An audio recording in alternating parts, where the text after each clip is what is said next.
Yo, what's going on, guys? Sekapoko here, bringing you another 7 Deadly Sins Grand Cross video. For this week, we're going to be with the news and talking about all the fun things that are going to be happening on September 21st, 22nd-ish, around there. So, guys, without further ado, let's go ahead and jump right into it.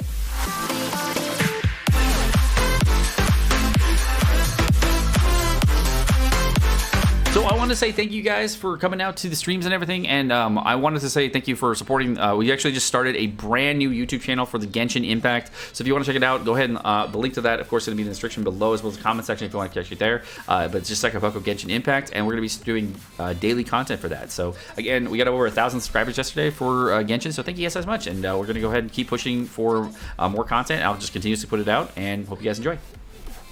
In today's news, we're going to have the game is going to undergo maintenance. We're going to provide a more stable gaming experience. Here are the details for the 9/22 update. The maintenance period is going to be on 9/21, starting at 10 p.m. Pacific Daylight Time, going to 1 a.m. Pacific Daylight Time. So make sure you turn off the game. And of course, the game might end a little bit early on maintenance or a little bit later on maintenance. So just before 1 a.m., they might come out earlier. So if you're really looking to come right on reset, there's going to be something you got to know.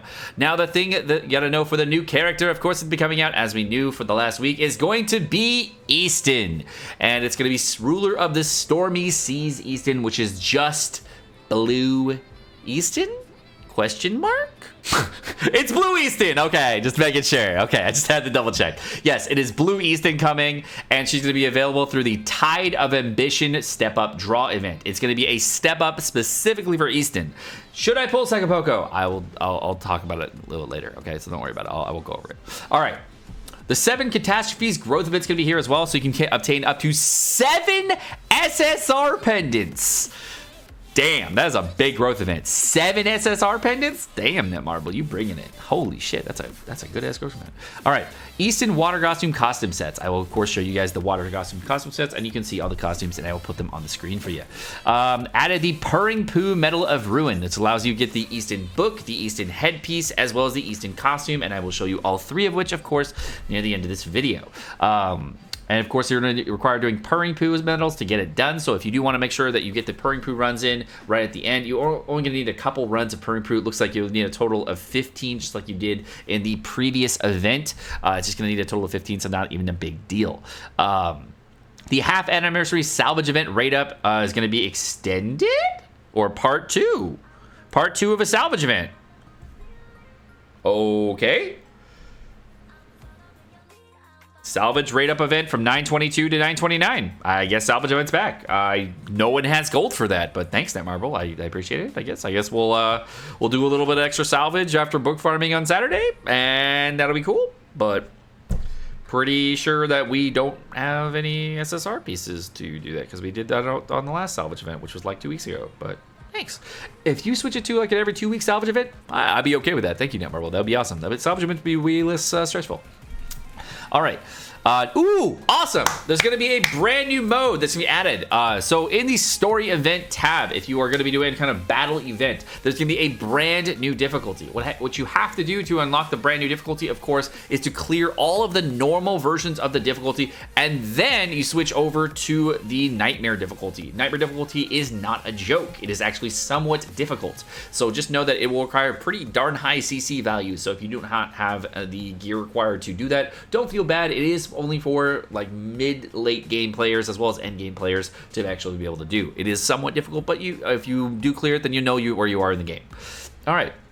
To change the difficulty, of course, you can just click the little thing up here that allows you to change the difficulty, but you can only do it once you've cleared the normal difficulties. All right.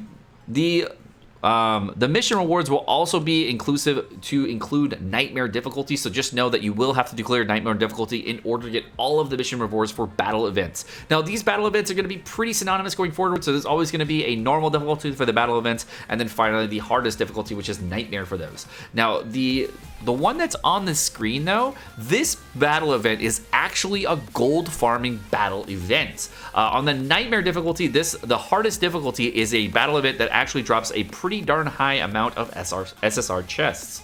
So it is, when I was doing the math, the amount that this was worth was about the same as the Evil Lilia event. but minus the blue stones. So if you got all the same amount of gold and you wanted that just the gold, but you didn't want the blue stones along with it, you would get about the same amount of gold. So if you wanted to farm this for a very long amount of time and you want to farm this during the duration of the battle event, you could do that, and it is somewhat worth. But it depends on your level of AP pots. If you are a free-to-play player or a budget player, do not do that. But if you're a whale and you're looking for something to grind on the side so you can get some gold, sure, go for it. And then you can go ham on the salvage event if you want to this upcoming week. So, some achievements have been changed that correspond with Nightmare difficulty, of course. Now, the drawable hero editions, of course, new King Arthur Part 2 draw, normal draw, and the Part 2 SSR draw, Hero Race Draw 1, and Human Draw. So he's going to be added to Part 2. That is the blue SSR Arthur being added to the Part 2 banner, as well as human banners. Next up, we have Easton and Frieza getting engravings, and only 2 units this week, which is kind of weird. I didn't expect them to only do 2 units, but there must be something special that they'll be doing going forward for other units after this. There might be some things with Zeldris, etc., so we'll have to see what's going to be coming out after this banner. But of course, Easton getting her UR set this time around.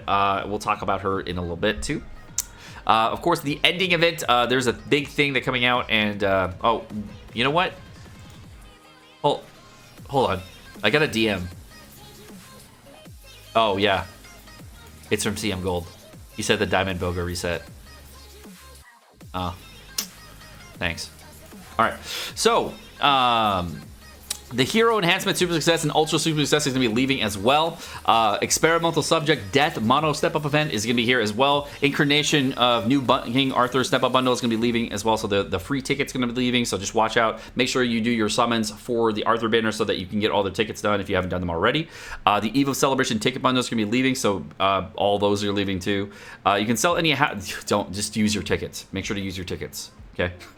Just make sure to use your tickets. That's all you gotta, that's all this says. Fixed an issue with it. They also fixed an issue. There was a bug with 7 Deadly Sins. Captain Meliodas outburst counter skills attack this side disabled incorrectly, showing his long range going to short range. Oh. Huh? Oh. His counterattack showed it was actually a long range counter, but like if you tried to use it in Grey Demon, it didn't work. So it was all short. Yeah, okay, I understand. Counter Meliodas is a bug. Okay. There was also something I wanted to bring up for iOS 14. If you weren't aware, there were some issues with iOS 14 for iPhone 7, iPhone 6, iPhone 8, iPhone 6s Plus, as well as iPhone SE. iOS 14 had some big issues earlier this week. I just want to bring this up very briefly to let you guys know, because Netmarble actually put up an update on the 18th saying that improving upon the instances where the game encounters the issues for iOS 14. The opposition will be applied downloading the update from the Apple App Store, so please download the latest version of the game. If you're currently connected to the game, please connect and re-download. So if you're having issues before with iOS 14, just know that they fixed it a few days ago, so you can re-download and fix it yourself, so you'll be totally fine. Alrighty, so let's go ahead and go over Blue Eastin as a unit. Now, Blue Eastin is a very, very simple to understand character. She's going to have an area effect attack that's going to do 150% attack against all enemies on her rank 1. Rank 2 is going to do 180% attack and fill ultimate move gauge by +1. The rank 2 of this ability is going, or so rank 3 of this is going to be 300% against all enemies and fill ultimate move gauge by +2. The buffing for this character, of course, of the second ability is going to be the same as Green Helbram's buff, where it's going to increase attack-related stats of all allies by 15%, 20%, and 30% synonymously. And if you do want to use this, it's going to be increasing your pierce rate, attack, your critical chance, as well as critical damage. The ultimate ability for Eastin is going to be a very, very big damage attack, which is going to do inflict spike. Spike is going to deal double critical damage based on the amount of damage that you're dealing. So you're just going to go for 350% damage all the way up to 525% damage, and if you do crit, it does double damage. As you can see, 400,000 damage when I do crit. Now, if I don't crit, of course, it does much less damage, and you're going to see a bigger drop. The passive ability for Eastin is going to have what's going to increase basic stats on Eastin by 5% for each buff on allies and enemies, so that you can actually boost your total stats on Eastin by up to 25%. Cosmetics for Eastin, what she starts with, of course, is going to be the Blue Eastin base cosmetic, which is going to be this fine looking one right here. This is the basic cosmetic for Blue Eastin, providing critical defense. This is the green Eastin one, so you can't get that one right now. This one is the one that we're going to get from the battle event that we brought up earlier. This is the actual cosmetic, how it looks. It's resistance rate as well as crit resistance. This one is the basic blue, so this is the purchasable cosmetic for Blue Easton. This is the UR cosmetic that you can actually purchase for her. This one right here is the this is the UR cosmetic for Easton, I believe. One of these two is the UR cosmetic. It's one of these two. I think this is the UR cosmetic. This is the UR cosmetic for Blue Easton, I believe. And this one gives 200, resistance rate plus 4%. So pretty nice there. This is right here, this is the one for Green Easton, so you're not going to be able to get this one for a while. When Green Easton comes out, this is her base cosmetic, and this is the actual upgraded cosmetic for UR Green Easton. For weapon abilities, Easton uses books, and the only book that you're not going to be able to get is this one right here, which provides extra pierce rate and crit chance from the actual summer event. This one right here is one of the ones you can get. It's with 4% pierce rate. Another one is going to have 4% crit damage. This one over here has 1% crit chance and 6% crit damage. And finally, this book over here has a total of 1% crit chance as well as 4% crit damage. Not sure if they're what rarities there. As far as other headpieces, though, there's one extra headpiece for Easton. I don't have the SSR cosmetics for Easton, so I can't show you those. There's an additional one that looks kind of a bed head, and it's really nice. This one right here is an SSR cosmetic, I believe, for Easton, with 2% recovery rate as well as 2% regeneration rate. This is the basic SSR headpiece, I believe. No, this is actually the UR headpiece, I believe, you purchase. This one right here is a Sea Goddess headpiece with 5% regeneration rate. This is the free one we're getting from the event with 1% recovery rate as well as 4% regeneration rate. And finally, this one right here, I believe, is an SSR cos one. One of these is UR. I think this is the UR. One of these is the one you start with. I think this is one you start with. This is the one you actually start with for SSR.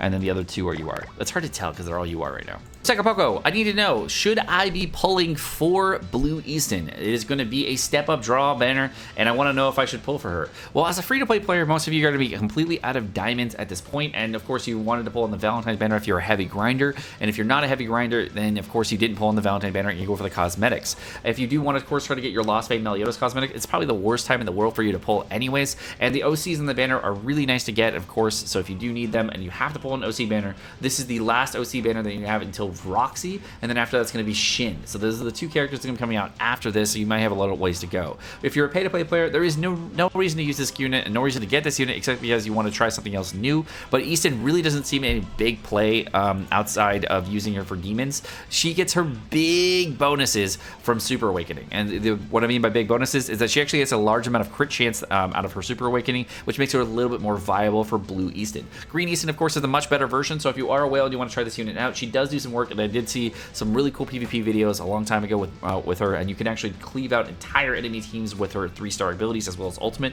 So just know that she is a viable unit, and you can use her, but she is definitely not a necessary unit. So if you do want to skip the banner, it will be probably okay if you do so.